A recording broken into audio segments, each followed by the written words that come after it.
जय हो जय हो जय हो मेरे प्यारे बब्बर शेरों और शेरनियों। कैसे हैं आप लोग? पढ़ने और लड़ने के लिए तैयार? लड़ना खुद के फ्यूचर के लिए है और पढ़ना उसी का एक प्रोसेस है।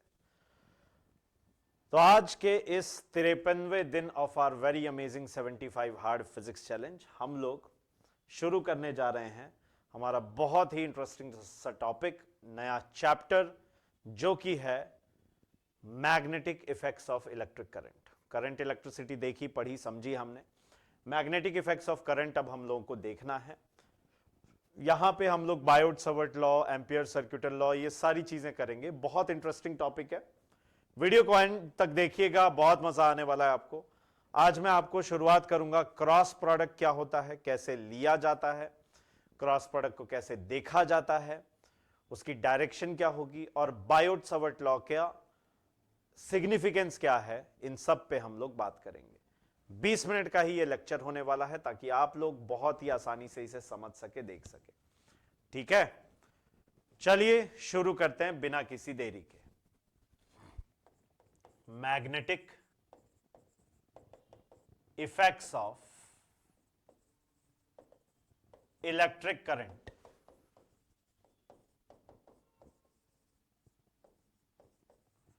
देखिए क्या देखने जा रहे हैं साहब, magnetic effects of electric current. अच्छा, तो इन सबको करने से पहले थोड़ा सा हमारा डिस्कशन हो जाना चाहिए क्रॉस प्रोडक्ट को लेके।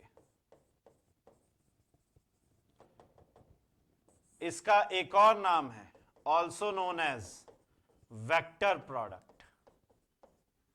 क्या बोलते हैं बच्चों इसे? Vector product.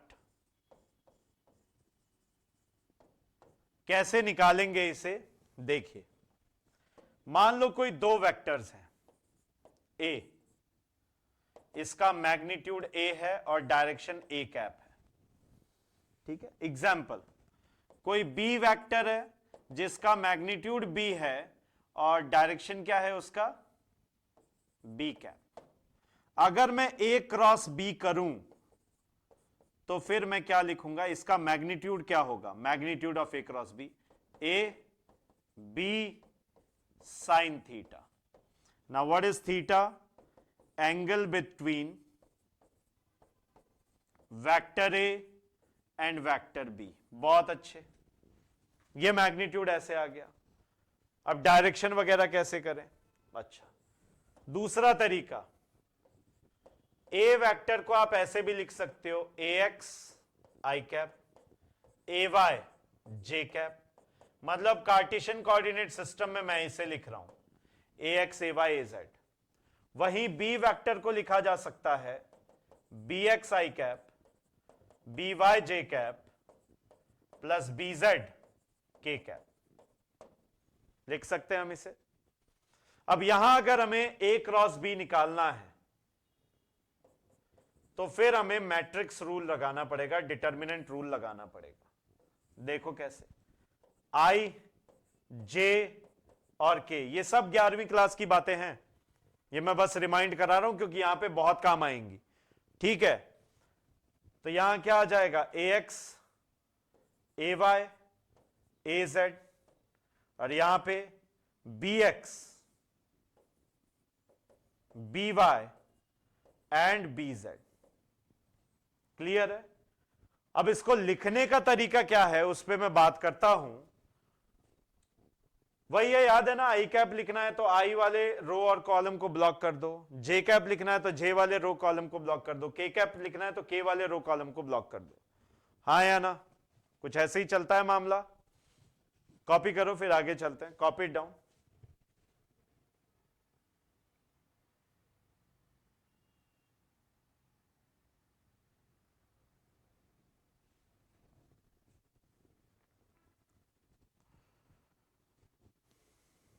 चलिए देखिए, अब इसमें मतलब ए क्रॉस बी को मैं लिखने जा रहा हूं, कैसे लिखूंगा? ध्यान दो, आई को बंद कर दिया तो A Y into B Z, this minus this, A Y into B Z minus B Y into A Z, A Y B Z B Y A Z, नहीं बी जेड ए वाई है, क्या है, A Y B Z A Z B Y, सही है। आई cap minus alternate चलता है, जैसे इसका आई कैप का कोएफिशिएंट प्लस है तो जे कैप का माइनस के साथ आएगा, सही है। अब जे वाले को बंद कर दो, तो A X into B Z minus B X into A Z,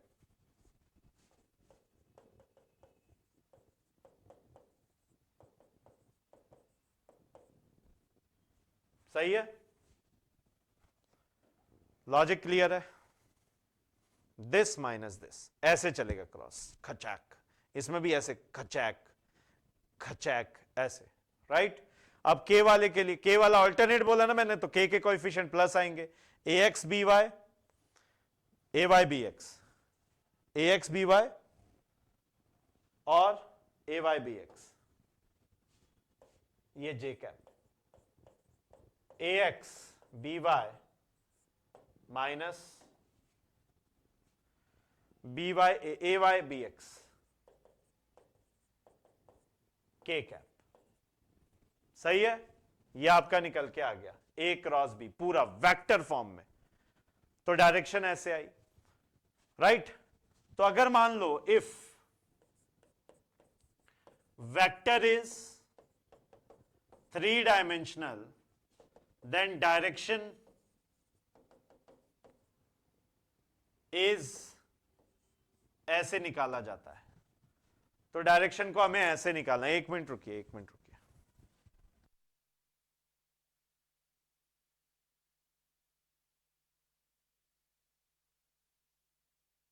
हाँ जी, तो डायरेक्शन हम लोग ऐसे निकालेंगे। Is it clear?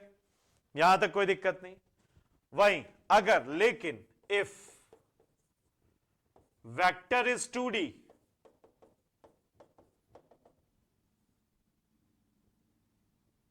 Vector is in 2D, तो cross product direction is usually third dimension.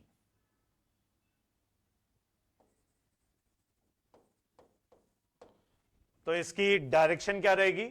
Third वाली। देखो कैसे, आई कैप जे कैप के कैप। तो देखो यहां से देख लो,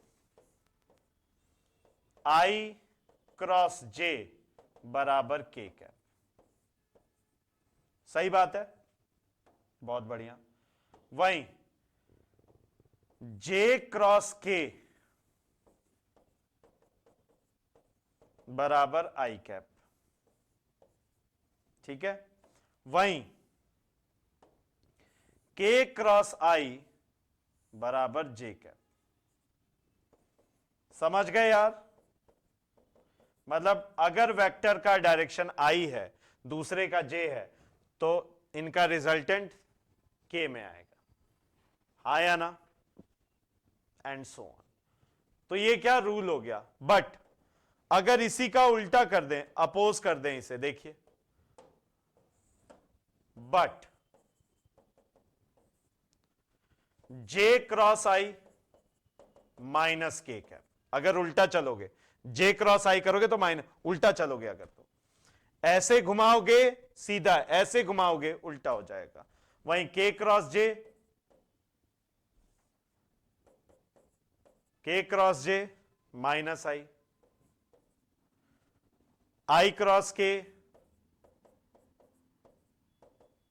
माइनस जे, तो ऐसा होगा। ये सिंपल सा फंडा है, सिंपल सी बात है।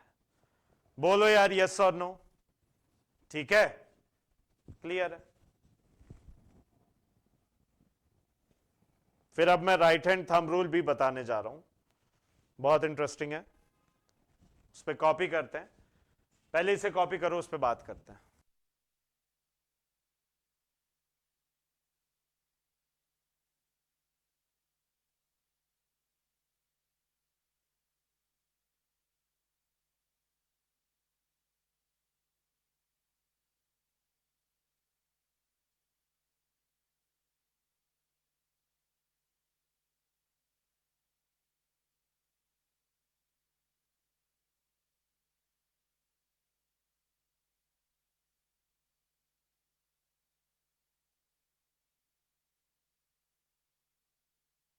चलिए ये हो गया होगा।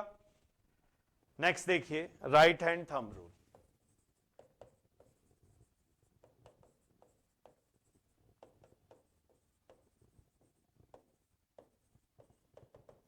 ये किस काम में आता है? It is useful in determining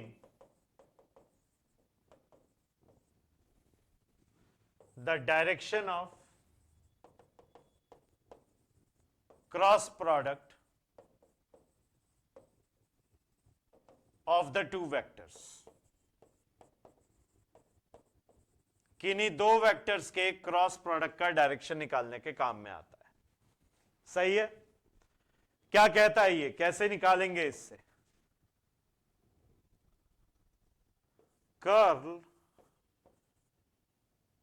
सबसे पहला step, step number 1, take out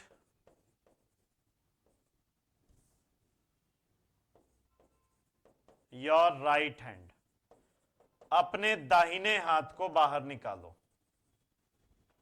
टिचिक, बाएं नहीं दाहिने, और अपने ही, पड़ोसी के नहीं। Take out your right hand. Step 2, curl the fingers in such a way that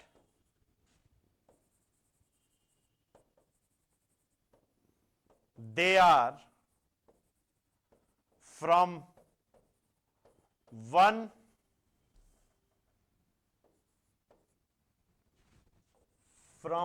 vector towards another,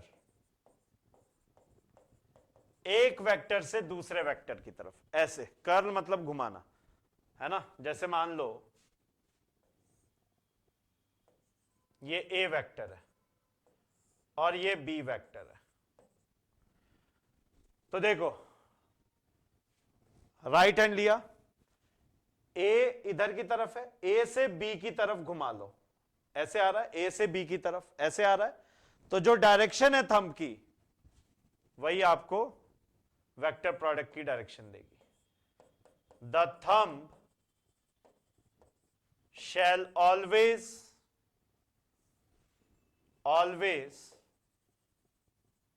point in the direction of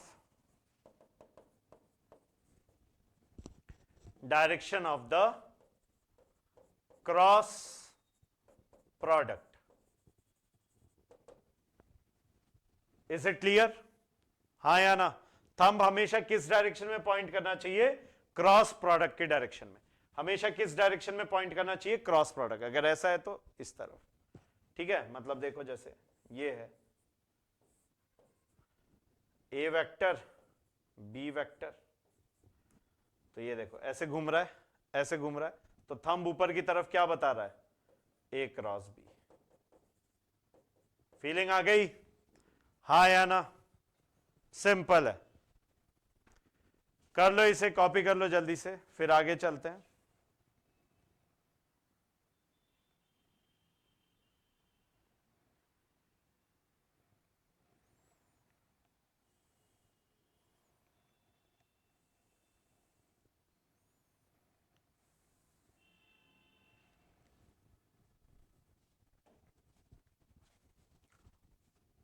अब देखते हैं हम लोग ऑर्स्टेड्स एक्सपेरिमेंट।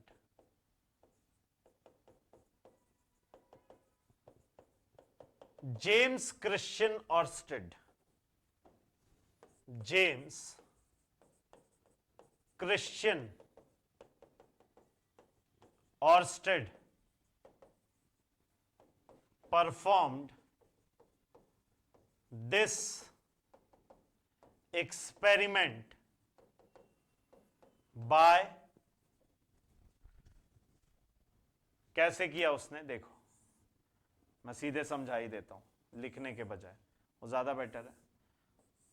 अच्छा, इस एक्सपेरिमेंट का महत्व है, आप कहीं समझो कि सर ये एक्सपेरिमेंट ऐसे ही एंगा पेंगा एक्सपेरिमेंट है, नहीं, इसका एक महत्व है।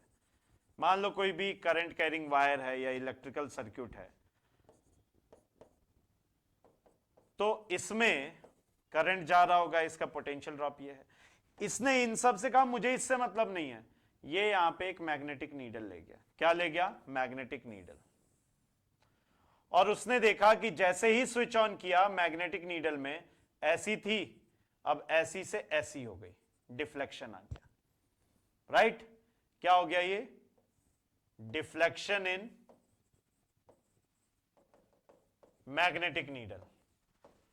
और ये कमाल की बात है, एक बंदा बैठे बैठे बोर हो रहा है, सोचो एक बहुत बड़ी ब्रांच ऑफ फिजिक्स की उसने खोज कर दी, नींव रख दी कि यार इसका मतलब ये हुआ, it means A current carrying wire produces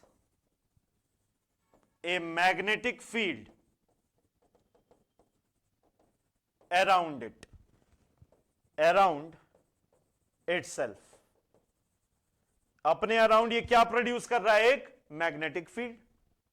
current carrying wire क्या प्रोड्यूस कर रहा है मेरे बच्चे? मैग्नेटिक फील्ड प्रोड्यूस कर रहा है। ये कहां से पता चला? ऑर्स्टेड के एक्सपेरिमेंट से पता चला। उससे पहले तो क्या होता था, कोई भी कंडक्टर है, वायर है, उसमें से करंट जा रहा है, इसका मतलब कि इलेक्ट्रिक फील्ड प्रोड्यूस हो रही है, इलेक्ट्रिक फील्ड होगी, यही बात चलती थी। लेकिन ये व्यक्ति वो है जिसने सबसे पहले क्या बता दिया आपको ये दे दिया कि भैया इलेक्ट्रिक करंट से मैग्नेटिक फील्ड भी प्रोड्यूस हो रही है। बाद में फिर इसकी इन डेप्थ एनालिसिस हुई, इनको पढ़ा गया, बहुत ज्यादा डिटेल में इनको देखा गया, तो ये पूरी की पूरी इलेक्ट्रोमैग्नेटिज्म नाम की ब्रांच ऑफ फिजिक्स डेवलप हुई। फेराडे, मैक्सवेल, इन लोगों का बहुत ज्यादा रोल था इसको डेवलप करने में, लेकिन शुरुआत ऑर्स्टेड के एक्सपेरिमेंट से ही होती है। समझे ये बात? तो इसीलिए कहते हैं कि बोर जब आप हो रहे हो ना, तो कुछ प्रोडक्टिव काम करो। जब खाली बैठे हो तो, खाली दिमाग शैतान का घर। वो भी चाहता तो दोस्तों के साथ गेड़ी मार लेता बुलेट पे बैठ के, बुलेट नहीं थी उस समय, पैदल घूम लेता, गार्डन में जाके नजारे देख लेता। लेकिन उसने क्या सोचा? देखते हैं, कुछ खुराफाती करके देखते हैं, रिजल्ट ये रहा। समझे नालायकों? पढ़ो पढ़ने का मैसेज भी है यहां से। एनीवेज, तो अब ये डायरेक्शन, अच्छा, डायरेक्शन ऑफ दिस फील्ड ये मैं लिख देता हूं, ये हम निकालना कल देखेंगे। The direction of magnetic field can be determined by the right hand thumb rule. RHTR मतलब राइट हैंड थंब रूल। इसको हम लोग राइट हैंड थंब रूल की मदद से पता कर सकते हैं। मतलब जैसे कि बताऊंगा कैसे, इस पे हम लोग बात करेंगे, अभी के लिए इतना जान लो। मतलब कुछ नहीं होता, वायर इधर जा रहा है, मैग्नेटिक फील्ड ऐसी हो गई, इसमें करंट नीचे जा रहा है, मैग्नेटिक फील्ड ऐसी हो गई, अंदर से बाहर आती हुई, इसमें बाहर से अंदर जाती हुई, ऐसे बाहर से अंदर जाती हुई। क्लियर है? इसमें अंदर से बाहर आती हुई। तो ये हमें पता चल जाता है, यस और नो। ये ऑर्स्टेड का एक्सपेरिमेंट है। अब इस पे इन डेप्थ एनालिसिस की बायोट-सवर्ट ने कैसे क्या एक्सपेरिमेंट दिया और उस एक्सपेरिमेंटल रिजल्ट देखो। बायोट-सवर्ट लॉ हम लोग पढ़ेंगे, बायोट-सवर्ट लॉ नेक्स्ट लेक्चर में। बायोट-सवर्ट लॉ क्या है? एक एक्सपेरिमेंटल लॉ है, कंप्लीटली एक्सपेरिमेंटल है, समझे? पूरा एक्सपेरिमेंट्स पे बेस्ड है, उसको हम लोग डिस्कस करेंगे आगे, ठीक है? क्वेश्चंस वगैरह करेंगे, उसका एप्लीकेशन देखेंगे। This is pretty much it for today. Thank you so very much. 20 minute का समय भी हो रहा है, ठीक है? कॉपी कर लो जल्दी से, पॉज करो पहले तो, कॉपी कर लो।